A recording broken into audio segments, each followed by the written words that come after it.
संपूर्ण रामायण की कहानी हिंदी में। Full Ramayana story in Hindi. इस लेख में हमने संपूर्ण रामायण की कहानी हिंदी में full Ramayana story in Hindi लिखा है।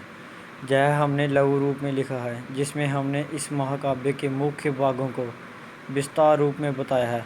इसकी रचना महर्षि वाल्मीकि ने की थी। वैसे तो रामायण कथा बहुत लंबी है, परंतु आज हम आपके सामने इस कहानी का एक संक्षिप्त रूप दे रेखा प्रस्तुत कर रहे हैं।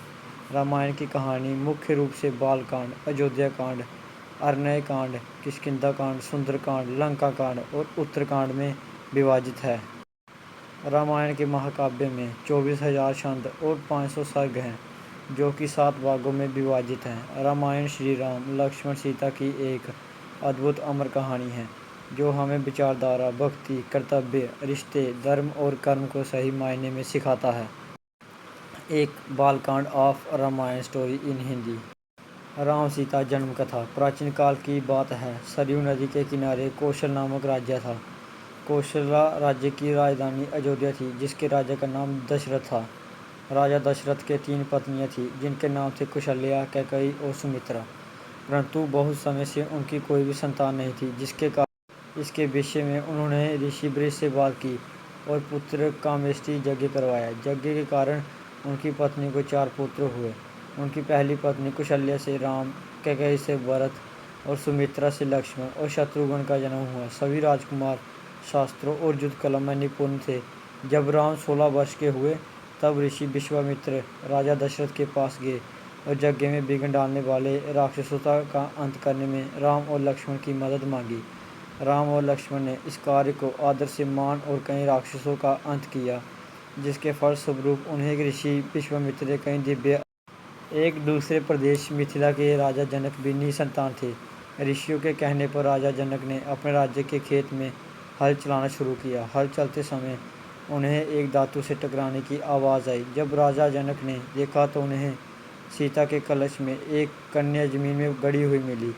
उस कन्या का जैसे ही राजा जनक ने मिट्टी से निकाला, राज्य में बारिश होने लगी और उस कन्या को जनक अपने महल ले गए। सीत के कलश में पाने के कारण उस कन्या का नाम सीता रखा गया। श्री राम और सीता विवाह। धीरे धीरे सीता बड़ी हुई और उनके विवाह का समय आया। श्री राम अयोध्या के राजा दशरथ के ज्येष्ठ पुत्र थे और माता सीता उनकी धर्मपत्नी थी। राम बहुत ही साहसी, बुद्धिमान और आज्ञाकारी और सीता बहुत ही सुंदर, उदार और पुण्य आत्मा थी। माता सीता की मुलाकात श्री राम से उनके स्वयंवर में हुई, जो सीता माता के पिता मिथिला के राजा जनक द्वारा संयोजित किया गया था। यह स्वयंवर माता सीता के लिए अच्छे वर की खोज में आयोजित किया गया था। राजा जनक ने सीता का स्वयंवर रखा, जिसमें उन्होंने शिव धनुष रखा था। जो भी उठाएगा, माता सीता का शादी उसी से होगा। उस आयोजन में कई राज्यों के राजकुमारों और राजाओं को आमंत्रित किया गया था। शर्त यह थी कि जो कोई भी शिव धनुष को उठाकर धनुष के तार को खींच सकेगा, उसी का विवाह सीता से होगा। सभी राजाओं ने कोशिश किया, परंतु वे धनुष को हिला भी ना सके। जब श्री राम की बारी आई तो श्री राम ने एक हाथ से ही धनुष उठा लिया और जैसे ही उसके तार को खींचने की कोशिश की, वह धनुष 2 टुकड़ों में टूट गया। इस प्रकार श्री राम और सीता का विवाह हुआ। इस प्रकार श्री राम का विवाह, सीता से लक्ष्मण का विवाह, उर्मिला से भरत का विवाह, मांडवी से और शत्रुघ्न का विवाह ऋतकीर्ति से हो गया। Ayodhya Kand of Ramayana story in Hindi. Ayodhya राजघराने में षड्यंत्र। अयोध्या के राजा दशरथ के 3 पत्नियां और 4 पुत्र थे। राम सभी भाइयों में बड़े थे और उनकी माता का नाम कौशल्या था।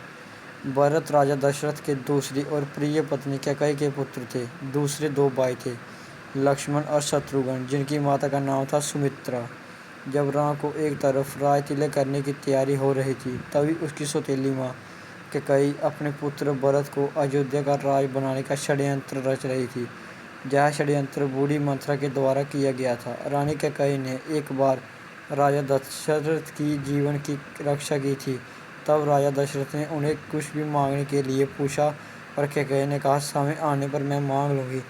उसी वचन के बल पर कैकेयी ने राजा दशरथ से पुत्र भरत के लिए अयोध्या का सिंहासन और राम के लिए 14 वर्ष का वनवास मांगा।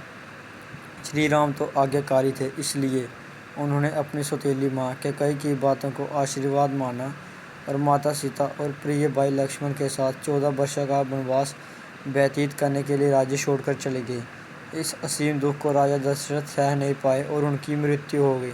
कैकेयी के पुत्र भरत को जब यह बात पता चली तो उसने भी राजगद्दी लेने से इनकार कर दिया।